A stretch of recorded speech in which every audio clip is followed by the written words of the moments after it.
Hello जी। आज day 23 है। और आज जो है हमने मतलब मेरे जहन में ना एक बहुत अरसे से एक सवाल है जो कि मैं एक दोस्त के साथ बार बार डिस्कस भी करते हैं हम लोग। ठीक है। मुख्तलिफ़ पैराओं के अंदर, मुख्तलिफ़ तरीक़ों के अंदर। तो आज उस पे मज़ीद थिंकिंग आउट करेंगे। देखेंगे कि आया कि why I am repeating this question या this opinion again and again. तो उसको कंसेप्चुलाइज भी करने की कोशिश करूँगा, मैं समराइज़ करने की कोशिश करूँगा। तो this recording is a kind of practice to summarise that whole whole concept. ठीक है। तो कॉन्सेप्ट है जी कि उसका सवाल ये है कि क्या ह्यूमन नॉलेज जो है, ठीक है, कि जो ह्यूमन नॉलेज इंसानों ने आज तक किया है चीज़ों को सच की तलाश या वट एवर, क्या वो प्रोसेस सही भी है, या वो प्रोसेस काइंड ऑफ कोई हमारे क्या कहें, कोई हमारी फ्लॉड किस्म का कोई एक्सप्रेशन है हमारी क्रिएटिविटी का, कि something has gone wrong with us humans, और उसके नतीजे में हम लोग एक हमने ट्रूथ का एक जस्टिफिकेशन बना ली, और उसको उससे फिर क्या कहते हैं अपनी उस कोताही से दूर भागने के लिए हम लोगों ने उस मतलब जो हमारा गुनाह था या जो हमारा गलती थी या जो गोन रॉन्ग पैटर्न था उसी को हमने ज़िद करके अपना लिया कि now we have to stick to it, and उसी का जो गलत हमने डिसीजन लिया था उसी को हमने तय कर लिया कि नाउ हमें अब इसी को ही अचीव करना।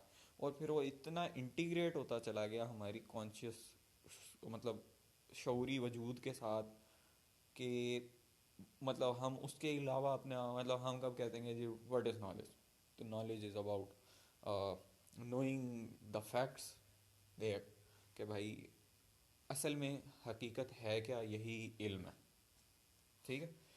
तो क्या ये हकीकत की सपोजिशन जो है हमारी, एक क्या कोई हकीकत है, क्या कोई वाकई सच एग्जिस्ट करता है, तो क्या यही हमारी प्री सपोजिशन पहला जो भी हमारा जहाँ से हम स्टार्ट करते हैं अपना पूरे लॉजिकल सिस्टम को, क्या वही गलत तो नहीं है? अच्छा, अब उसकी अगेन यहाँ एक अगेन पैराडॉक्सिकल बात है कि मैं कह रहा हूँ कि यार ये गलत है, लेकिन उसके लिए मतलब जैसे मैं कहूँगा कोई चीज़ गलत है तो ज़रूरी है कि उसके साथ सही होना, सही का तसव्वुर ज़रूरी है। अगर कोई चीज़ गलत है तो उसका एंटी यानी कि सही मौजूद होगा तभी तो वो गलत होगी। ठीक है। फिर अब चीज़ों को इस डुअलिटी के अंदर देखने का जो अंदाज़ है हमारा, जो कि मतलब बिल्कुल नेचुरल लगता है, और मतलब हम उससे अलावा हम कहते हैं यार इससे अलावा और कैसे सोचा जा सकता है, कि थिंकिंग पैटर्न ही यही है हमारा।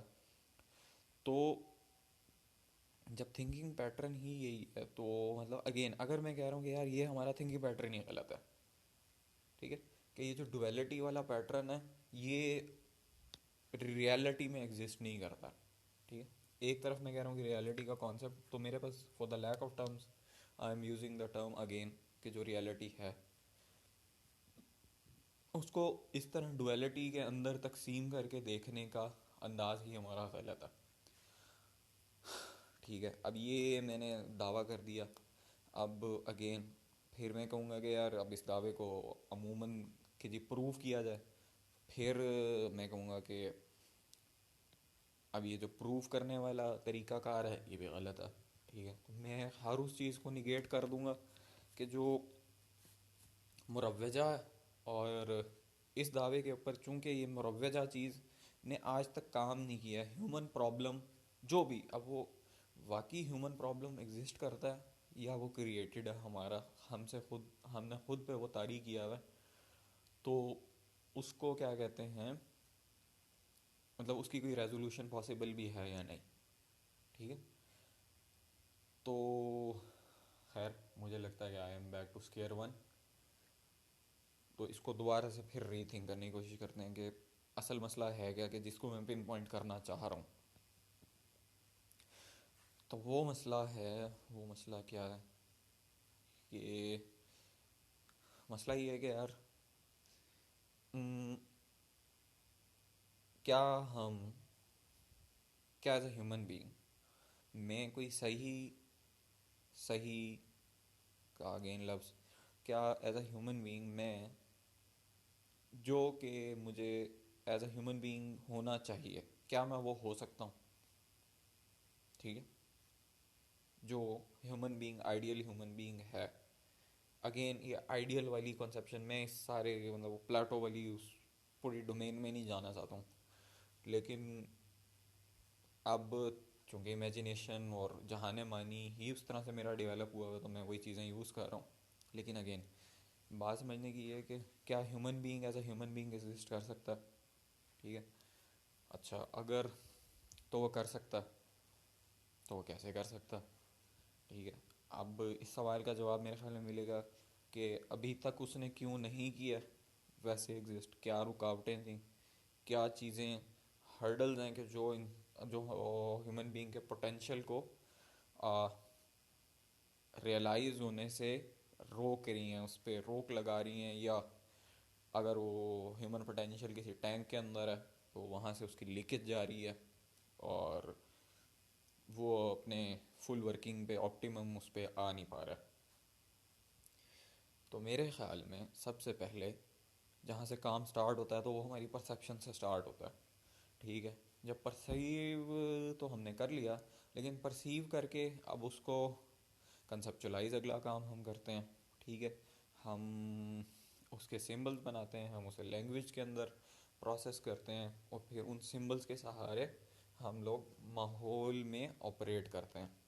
ठीक है, तो मेरे ख्याल में अब चूंकि हमने ऑपरेट तो माहौल में ही करना है, और वो हम इस लैंग्वेज, बेसिकली हमारे जितने भी कॉन्सेप्ट्स हैं वो अल्टीमेटली उनका इजहार हमारी लैंग्वेज के अंदर ही होता है। लैंग्वेज बोलें तो हमारे सिंबल्स हैं, लैंग्वेज मतलब हम सिंबल्स में ही कम्युनिकेट करते हैं ना। अब इस कम्युनिकेशन के सिस्टम के लिए सिंबल्स रिक्वायर्ड है। ठीक है, जो किस चीज़ को तरफ इशारा कर रहे होंगे वही हमारे इर्द गिर्द के माहौल के मुख्तलिफ हिस्सों, अशिया की जानिब वो सिंबल्स इशारा कर रहे होंगे। तो खैर, बात दाएं बाएं हो गई, कहाँ निकल गया मैं? सिंबल्स की तरफ इशारा कर रहे होंगे, तो क्या ऐसा ये सिंबल्स की क्रिएशन का निज़ाम ही शायद हमारा गलत है कि हम इसी सिंबल्स के जंगल में ही फंस के रह जाते हैं, और जो हम हकीकत के साथ फेस टू फेस रहने का जो एक आइडियल सिचुएशन होनी चाहिए वो हम कर ही नहीं पाते हैं। क्या पर्दा हाइल हो जाता है हमारी अपनी समझ और बूझ का। ठीक है, हमारी अपना करता धरता जो आ, किया धरा ये वे ऑफ सर्वाइविंग सोशली है। ठीक है, मतलब इससे बेसिकली लैंग्वेज से, कम्युनिकेशन से, इन सिंबल्स की इजाज़त से हम लोग सोशली ही सर्वाइव कर रहे होते हैं। ये कॉपरेशन का एक पूरा जो निज़ाम है ये हमें क्या कर रहा है, हमें रोक रहा है। ठीक है, अपने पोटेंशियल क्या बोलें उसे, पोटेंशियल सेल्फ की को लिव करने से रोक रहा है। ठीक है, या उसको इसने कवर अप किया हुआ है और उसको रियलाइज़ नहीं होने दे रहा है। Again I am repeating the same thing. So असल मसला ये है कि I have to repeat it again and again and again and again until I get to the point कि यार ये मैं, या तो ये रेपिटेशन मेरी फजूल है, ठीक है, या फिर मैं इससे कहीं और दाएं या बाएं डायरेक्ट हो सकूँ। तो ओवरऑल इस रिकॉर्डिंग वाले पूरे सिस्टम को जारी करने का मकसद भी यही था कि मैं I can think better when I speak loud. तो that's why I am doing it. So let's think out loud again. बल्कि अब क्या करें, मतलब कहाँ से पकड़ें? ठीक है जी,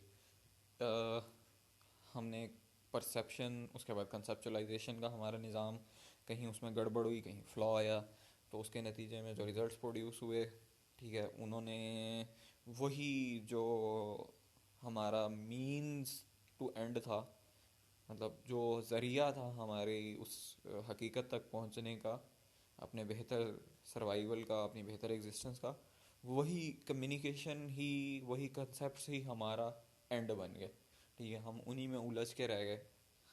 अच्छा, इंटरेस्टिंग, ये एक नया ख्याल है, ठीक है, नया एंगल है, इसको मैंने पहले नहीं सोचा था कि लैंग्वेज को हम एज अ मीन्स ही यूज़ होती है, ठीक है, अपनी कम्युनिकेशन की और अपनी सिचुएशन सराउंडिंग्स को मैनिपुलेट करने के लिए लैंग्वेज यूज़ होती है। सही है, अगेन, लेकिन इसके बगैर हम कुछ कर भी नहीं पाते हैं। तो it has become a kind of necessity. ठीक है, मतलब ये इतनी नेसेसिटी हो गई है कि इसके बगैर हम लोग हकीकत का तसव्वुर भी नहीं कर सकते हैं। मैं एक किताब को किताब नहीं तसव्वुर कर सकता हूँ, मतलब फ़िलहाल तो नहीं कर सकता हूँ, पता नहीं और पॉसिबिलिटी होगी, लेकिन अभी तक तो मुझे ऐसे ही लगता है कि जब तक एक किताब का इस्म, ठीक है, किताब या जिस भी ज़बान में किताब के लिए जो भी साउंड का सिंबल है, तो वो जो है, जब तक मैं उसको अटर नहीं करूँगा, मैं उसको नहीं सोचूंगा, तो मेरे जहन में किताब की इमेज नहीं आएगी। किताब is nothing for me until and unless I have that symbol in my mind of that thing, जो कि इस केस के अंदर एक किताब हमने सपोज की हुई है। तो अब चलें, हम कहते हैं कि यार ये जो सिंबलाइजेशन का पूरा सिस्टम था, ये कंसेप्चुलाइजेशन का सिस्टम था, ये मीन्स टू एन एंड था। अच्छा, तो ये कैसे मीन्स टू एन एंड था कि इस सिंबलिज्म से मैं हकीकत तक पहुंचाऊं। लेकिन यार ये तो इन इट सेल्फ क्या कर रहा है, चीज़ों को पर्दा डाल रहा है, मतलब जैसे ही कंसेप्ट आ गया तो वो तो पर्दा तो आ गया हकीकत और मेरे बीच में। तो ये तो कंसेप्चुलाइजेशन का सिस्टम ही अपनी बुनियाद में मेरे ख्याल में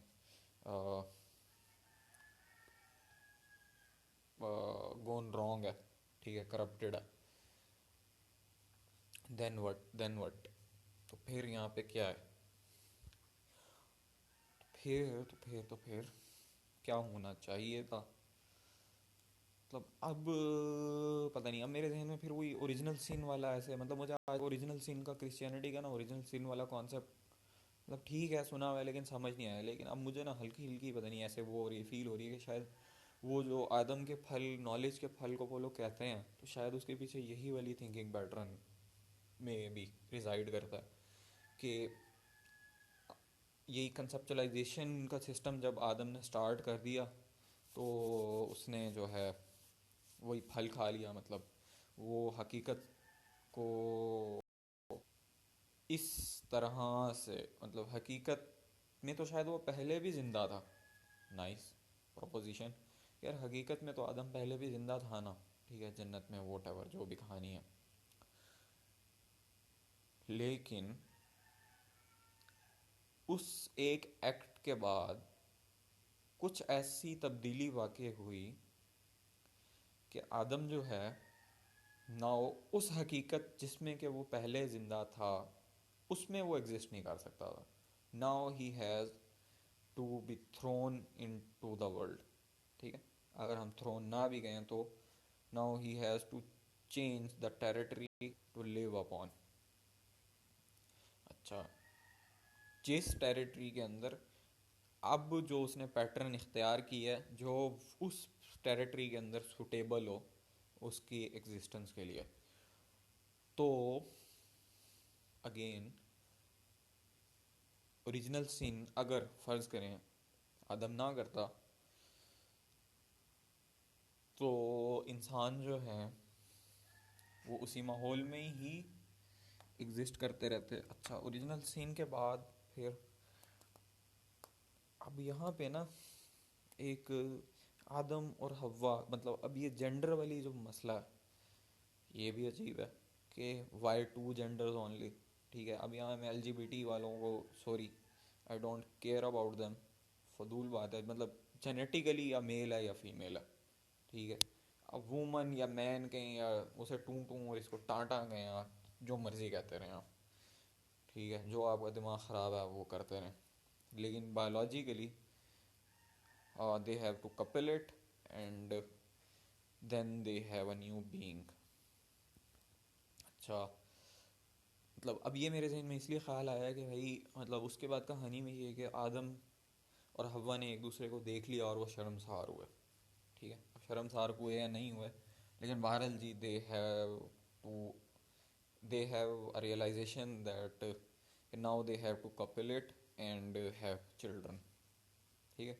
उससे पहले हवा जो है वो आदम से पैदा हुई हैं, ठीक है। तो मतलब ये रिप्रोडक्शन का निज़ाम भी इस पूरे सिस्टम के साथ जुड़ा हुआ है। सो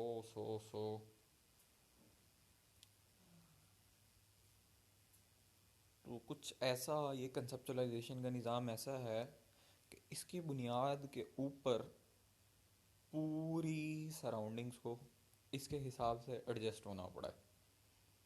तो क्या इससे पीछा छुड़ाया जा सकता है कि इसने हमारी फ्यूचर को, हमारे होने को तय कर दिया कि किस तरह से हम हो पाएंगे इस नॉलेज टू सीक ट्रूथ वाले पैराडाइम ने, ये इस फ्रेमवर्क ने या इस प्री सपोजिशन ने हमारी इस चीज़ को, हमारी ज़िंदगियों को तय कर दिया। और अब हम उसके अंदर इतनी डाइवर्सिफिकेशन है कि हम लोग उसके अंदर उलझे हुए हैं and we are not able to like stop this noise of too many ideas that ये जो क्यास फैलाता है ये पूरा निज़ाम, ठीक है, कंसेप्चुलाइजेशन का निज़ाम, ये सिंबलाइजेशन का निज़ाम, ये हमारी रियलिटी को परसीव करके प्रोसेस करके और फिर अपना क्रिएटिव हिस्सा अदा करने का जो निज़ाम है ये। अच्छा, अब मैंने ये कैसे डिटरमिन किया कि ये निज़ाम सही नहीं है, तो उसके लिए मैं कहता हूँ कि यार चूँकि we humans are like unsatisfied, ठीक है, हमें इस चीज़ का अंदर ही अंदर हर बंदे को एहसास होता है। चलो हर बंदे का तो मैं नहीं कहता हूँ, मैं कहता हूँ कि यार मुझे एहसास होता है कि समथिंग इज़ नॉट राइट, ठीक है, like something is missing hair. तो ये एहसास क्यों मौजूद है, मतलब क्यों, आखिर क्यों? आप इसको जितना मर्जी भर लें but it still remains here. Okay, तो अब क्या समरी बनेगी इस सारी रैंडम थिंकिंग के बाद? समरी ये बनेगी कि जी परसेप्शन का निज़ाम जो है, ठीक है, आउटर वर्ल्ड के साथ इंटरेक्शन का जो निज़ाम है उसके अंदर कोई ऐसा पैटर्न तय हुआ कि जिसने उस आउटर वर्ल्ड को ही हमारे लिए बिल्कुल एक नई तरह से ढाल दिया, हमें इस बात पे मजबूर कर दिया कि हम उस तय करदा परसेप्शन के निज़ाम के मुताबिक ही चीज़ों को देखें और बरतें, ठीक है। हमारी एग्जीक्यूशन के पैटर्न ही उससे तय हो गए। अब अगर हमने उसको छोड़ना है तो हमें क्या करना पड़ेगा? तो हमें ये करना पड़ेगा कि वो एग्जीक्यूशन का पैटर्न जहाँ से स्टार्ट होता है ना, जहाँ से ट्रिगर होता है, एग्जीक्यूशन का पैटर्न नहीं, वो परसेप्शन या ये पूरा प्रोसेस का ओरिजिन जहाँ से है उस पॉइंट को मुझे आइडेंटिफाई करना और उसका सर चश्मा ही बंद कर देना, ठीक है। तो इसका क्या मतलब है मतलब अभी तो मेरे ध्यान में ऐसे आ रहा है कि उस्ताद जी आपको तो मरना पड़ेगा इसके लिए, उसके अलावा कोई चारा आपका लग नहीं रहा है। ठीक है, prospects are not very good for this kind of venture. So what I have to do, again चीज़ें लाइन में आ गई थी, अगेन चीज़ें बिखरना शुरू हो गई हैं। तो where we have to start, like we have to identify the point where this conceptualization का process जहाँ पे start होता है, और उसके बाद हमें ये देखना पड़ेगा कि किस किस तरह से हमारी ज़िंदगी के मुख्तलिफ़ दायरों में असरअंदाज होता है, उनको डिटर्मिन करता है, और उसके बाद ये अपनी सेफ्टी का निज़ाम तय करता है। क्या पता कि मैं ये जो सारी चीज़ें सोच रहा हूँ ये इसका एक प्रोटेक्टिव मैयर हो, इस सिस्टम की एक कोपिंग मैकेनिज़्म हो। अब बल्कि हो सकता है कि एक करेक्टिव मैयर हो। मतलब हर फिलोसोफर, हर नया थिंकर, हर नया वेलफेयर का अलम बरदार जो होता है वो एक नए दावे के साथ आता है, लेकिन अल्टीमेटली वो इस पूरे निज़ाम मानी को, इस सारी लॉजिकल सिस्टम को मज़ीद एक सपोर्ट, एक एडिशन दे के चला जाता है। नाइस। तो हो सकता है कि मैं भी I am a कॉग in the machine that is performing the predetermined function, but still I have to believe, and I believe, ठीक है, कि I can, or I should try to like see and identify the pattern, at least. So I think it's a proper, शायद ये पहली वो proper recording है कि जिसके अंदर मैं आई हैव गोन अस्ट्रे। तो इस पूरी रिकॉर्डिंग वाले सिस्टम को स्टार्ट करने का मकसद इस काम के लिए था, तो आज शायद वो पहली रिकॉर्डिंग है कि जिसके अंदर मैंने वो काम किया है कि जिसकी कोई सेंस नहीं बनती है। ठीक है, और जिसका कोई तुक नहीं बनता, ऐसे लगेगा ये सब रैंडम है। शायद बाद में मैं सुनूँ तो मुझे भी समझ ना आए कि मैंने ये क्या किया, लेकिन I have to do it. ठीक है। अब आज वैसे फ्री विल के मसले पे भी दो बंदों से बात हुई, तो फ्री विल है नहीं है, हमें लगता है कि फ्री विल है तो हमें उसी हिसाब से चलना पड़ेगा। अब नहीं है तो नहीं होगी, तो नहीं है तो ठीक है, नहीं है, लेकिन मुझे तो लगता है ना कि है, तो मैं चलूँगा। ठीक है, okay, meet you soon again with new random thoughts. Okay, bye bye.